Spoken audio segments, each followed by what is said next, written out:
Welcome to Blizzard Fire. We hope this video helps fire up your solution. You start by arranging your data so X and Y are contiguous, and you add an error column. Calculate each error using standard deviation, standard error, or a custom formula. This matters because error bars visualize uncertainty. Once done, verify all cells are numeric and formatted consistently, percent or absolute values, and remove any stray text. Now select the Y range plus its error column.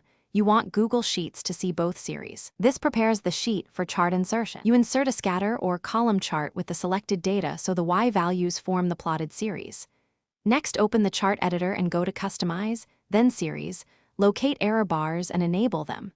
Choose the error type, constant for same error, percent for relative error, or custom to reference your calculated error column. When you pick custom, specify the range that contains your error values so Sheets uses per point errors. Make sure the chart updates visibly after you set the range.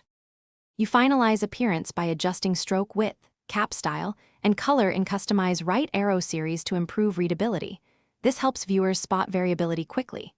If error bars fail to appear, first recheck that your custom range points to numeric cells and that the chart type supports error bars, scatter, and column do. Some types don't.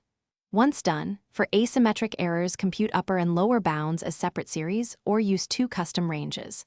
Finally, save a copy of the sheet before making large formatting changes. Thanks for watching. If you found this helpful, don't forget to like and subscribe.